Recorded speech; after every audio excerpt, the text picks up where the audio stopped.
Hello guys. स्वागत है आपका कैरियर पावर के वो यूट्यूब चैनल पे। मैं अंशुमन आज आपके लिए एक शो लेके आया हूँ जिसका नाम है व्हाट्स योर थॉट। वीडियो के अंतिम में आप जरूर अपना थॉट भी बताइएगा, इसीलिए इस शो का नाम है व्हाट्स योर थॉट। सो आज का पहला टॉपिक है environment pollution. Basically environment pollution नहीं, COP26 जो अभी हाल ही में नवंबर के मंथ में कंक्लूड हुआ है ग्लासगो में। बहुत सारे सिटीज़ में जो इन्वायरमेंट का पोल्यूशन का जो लेवल है कितना सीवियर हो चुका है। इवन सुप्रीम कोर्ट को आने की ज़रूरत पड़ गई, सुप्रीम कोर्ट को बीच में आने की ज़रूरत पड़ गई। सुप्रीम कोर्ट ने इंटरफियर किया कि ऐसा क्यों हो रहा है, इतना पोल्यूशन क्यों बढ़ रहा है। तो इसीलिए मैं ये लेके आया हूँ।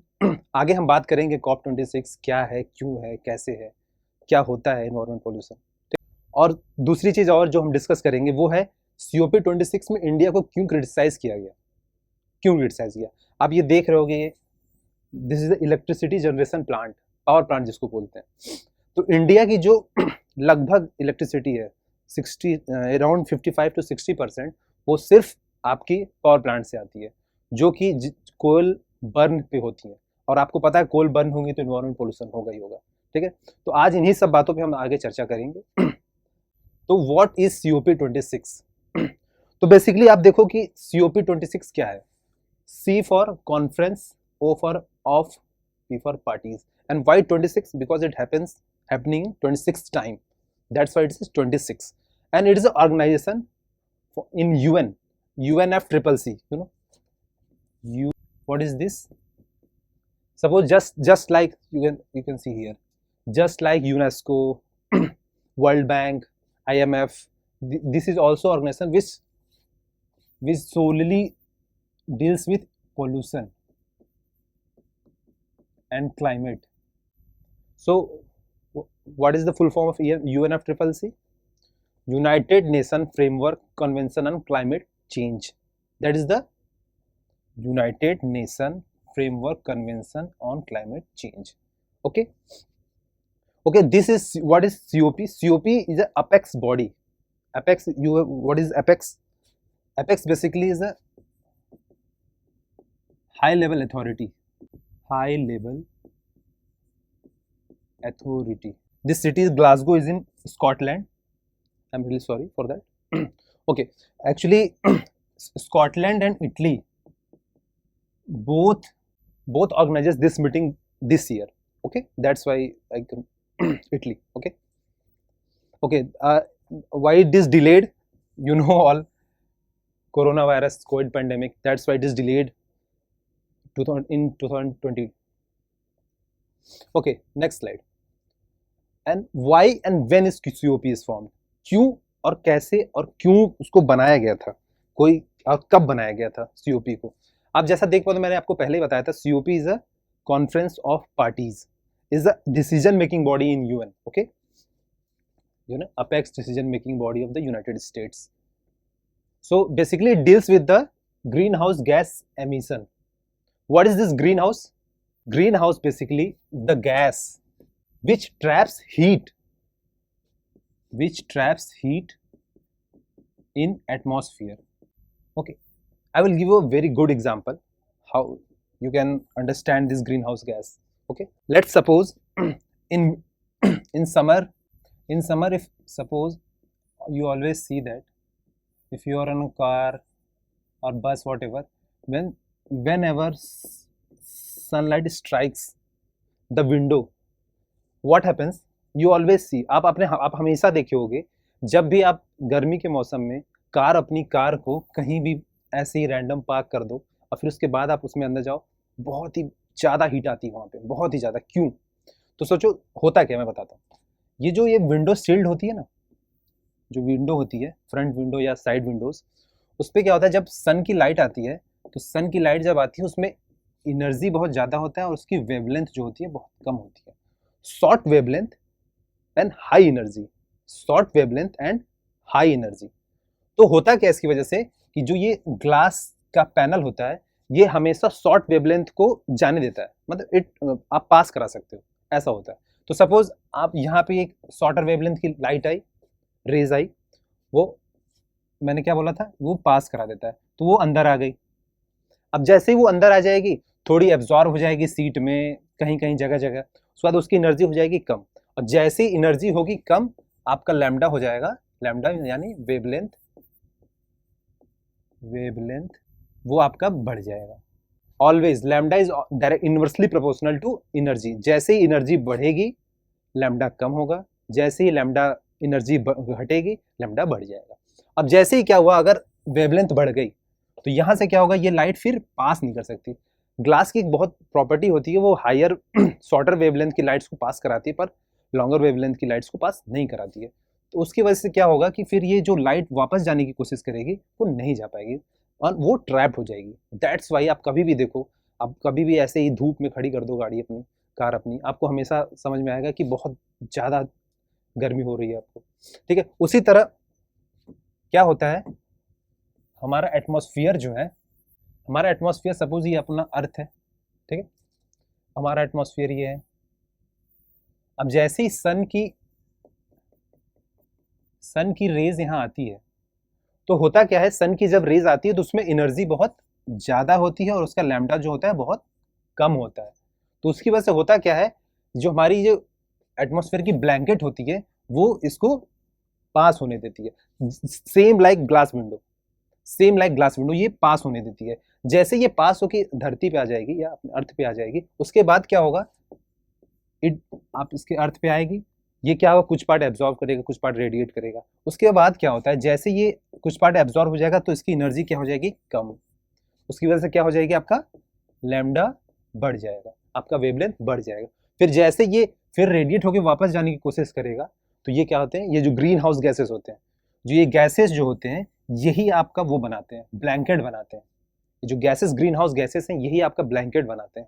इसी वजह से क्या होता है, जब ये वापस जाते हैं तो ये इन्हें फिर वापस एटमॉस्फेयर में ही ट्रैप कर लेती है, जिसकी वजह से आपका सीओपी स्टार्ट किया गया था कि ग्रीन हाउस गैस की एमिशन को हम कम करेंगे जितना हो सके, और हम प्रोटेक्ट करेंगे अपने अर्थ को क्योंकि इसी पे रहना है हमें आखिर। तो फर्स्ट कॉन्फ्रेंस कहाँ हुआ था, in 1995 Berlin. Berlin, where is Berlin, Berlin is in Germany. Okay, on third is very important, third one is very important, conference of parties third held in Kyoto। you all, आपने सबने सुना होगा Kyoto protocol बहुत famous है।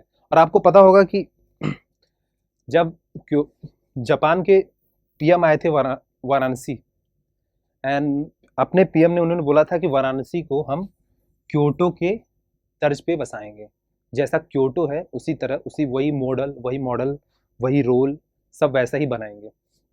Kyoto बहुत famous है, ठीक है, and Kyoto protocol is very important because it, वो क्योटो प्रोटोकॉल में होता क्या है कि आप जो ग्रीन हाउस गैसेस एमिशन उसको कम करने की बातें पहली बार वहीं की गई थी। Okay, and why COP26 is important. Okay, we know what is COP26, why it is formed, what happened in previous COPs।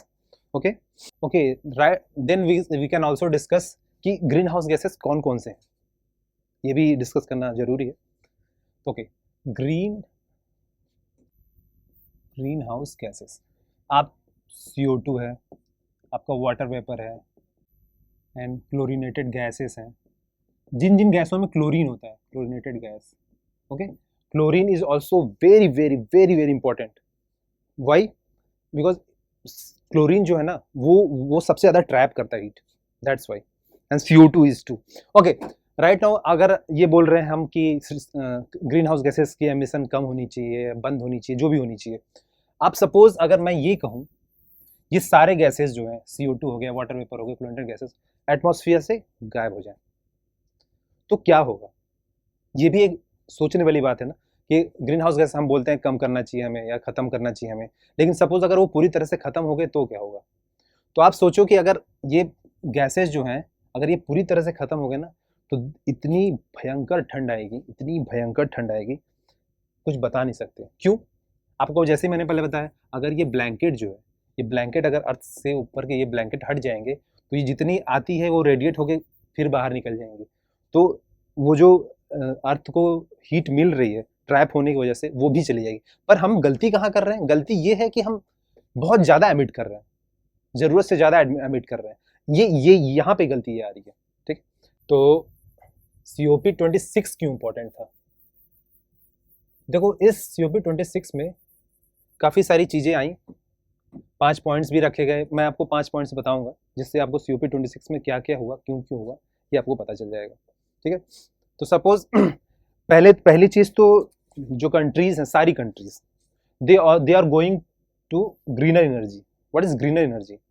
जैसे अभी लगभग सारी कंट्रीज का आपका जो भी इलेक्ट्रिसिटी प्रोडक्शन है वो है सिर्फ कोल से। बहुत सारी कंट्रीज की तो सिर्फ कोल से। भारत में भी लगभग 60% के आसपास आपकी कोल से प्रोडक्शन होती है इलेक्ट्रिसिटी की। तो इसकी वजह से क्या होता है, आप 60% अगर कोल पे ही डिपेंड रहोगे। एंड मैंने आपको दूसरी स्लाइड में दिखाया था ना, वाई इंडिया क्रिटिसाइज्ड। इंडिया इसीलिए क्रिटिसाइज हुआ क्योंकि इंडिया ने बोला कि हम अभी ऐसा नहीं कर सकते कि हमारे पास कोई रिसोर्सेस नहीं है, फिर हम इलेक्ट्रिसिटी लाएंगे कहाँ से? बाकी देशों के पास न्यूक्लियर एनर्जी है, विंड एनर्जी है, and there is a shale gas also. Okay, next slide. So I am going to talk about the major takeaways of COP26। Okay, तो पहले देखो, पहले जो इनिशियल ड्राफ्ट क्या बोलते हैं, ड्राफ्ट होता है जैसे कोई भी मीटिंग होती है ना, उसका फिर एक ड्राफ्ट निकलता है कि उस मीटिंग में क्या क्या पॉइंट्स उठे और उस पर क्या क्या बातें हुई और उस पर किन किन चीज़ों पे फिर हम अमल करेंगे आगे चल के। ठीक है, तो इनिशियल ड्राफ्ट जो है वो 10 नवंबर को रिलीज हुआ था। ठीक है, कि आप कितना जल्दी जो आपका कोल बेस्ड प्लांट्स हैं या कोल बेस्ड पावर प्लांट्स हैं, इनको कितना जल्दी आप फेज आउट कर रहे हो। Phase out in the sense कि आप उसको रिमूव कर रहे हो अपने सिस्टम से। ठीक है, अब देखो उसके बाद क्या हुआ, 12 नवंबर को फिर दोबारा एक आया, वो जिसमें इंडिया को क्रिटिसाइज किया गया। इंडिया और China both countries are criticize, क्योंकि उन्होंने इंसिस्ट किया कि वी कांट फेज आउट। हम कम कर सकते हैं, हम धीरे धीरे कम करेंगे, लेकिन हम फेज आउट इतना जल्दी नहीं कर सकते। तो that's why India criticize that COP26। Okay, and then again, and on 13th November, China and India, I said that China and India successfully pushed for another last minute change. This is the last minute change. They insisted last minute. Okay, this is the first takeaway. Second takeaway, the organization does not include a fund for loss and damage. Suppose many countries are producing electricity by coal only. Then if you are saying that, आप अगर उनको बोल रहे हो कि नहीं आप कोल से नहीं, इससे प्रोड्यूस करो, उससे प्रोड्यूस करो, they don't have resources, they don't have money, कैसे कर सकते हो फिर? ठीक है, तो इसीलिए इस डील में पहले अभी तो fund for loss and damage नहीं इंक्लूड किया गया है, आगे चल के किया जाएगा। ठीक है, थर्ड पॉइंट। तो थर्ड पॉइंट क्या है? थर्ड पॉइंट आपको मैंने बताया था कि पिछले अगर 100 साल की बात करें तो 1.5 डिग्री एवरेज टेम्परेचर, जो ग्लोबल टेम्परेचर बोलते हैं, कि अगर एक अर्थ को सपोज एवरेज क्या होता है कि अगर 10 जगह पे है, सबकी मैंने एक एक जगह की टेम्परेचर नोट कर ली एक टाइम की, फिर उसको ऐड किया, फिर उतनी जगह से मैंने डिवाइड कर दिया, तो आपका एक एवरेज टेम्परेचर निकल जाता है। उसी तरह एक ग्लोबल एवरेज टेम्परेचर है अर्थ का होता है। ठीक है, वो 1.5 डिग्री से मतलब बढ़ चुका है, मैंने पहले बताया था, और जो आगे बढ़ने वाली है उसको हम 1.5 डिग्री के 1.5 डिग्री से कम रखने के लिए टारगेट कर रहे हैं कि इससे कम हमारा होना चाहिए। ठीक है, एंड और फोर्थ पॉइंट क्या है कि जो क्लाइमेट चेंज के लिए एक्शन है उसको एक्सेलरेट करना। सपोज आप ग्रीन एनर्जी पे जाओ, आप पेड़ लगाओ, बहुत सारी चीज़ें हैं, AC और जो AC फ्रीज, इन सब में जो भी गैसेस यूज़ होती हैं उनको अलग गैसेस यूज़ करो, जिसकी वजह से क्या होगा कि आपका ग्रीन हाउस एमिशन कम हो जाएगा। ठीक है, एंड व्हाट बैराक ओबामा से कि जो यूथ है, आज की यूथ है ना, वो दे आर द मेजर, वो वही चेंज करा सकते हैं इसको। ठीक है, हमें उठना चाहिए, हमें इसके लिए आवाज़ उठानी चाहिए कि नहीं, ये नहीं करना है, ये करना है। ठीक है, आप ग्रीन एनर्जी की तरफ जाओ, ग्रीन चीज़ें। ठीक है, and one last thing, PM Modi also give a Panchamrit. What is Panchamrit? he give 5 mantras how to tackle this environment pollution, how to tackle this global climatic change. Okay, then I will discuss it in next class. Thank you so much, और ऐसे ही बहुत ही सारी बातें के लिए career power channel को follow करें। धन्यवाद।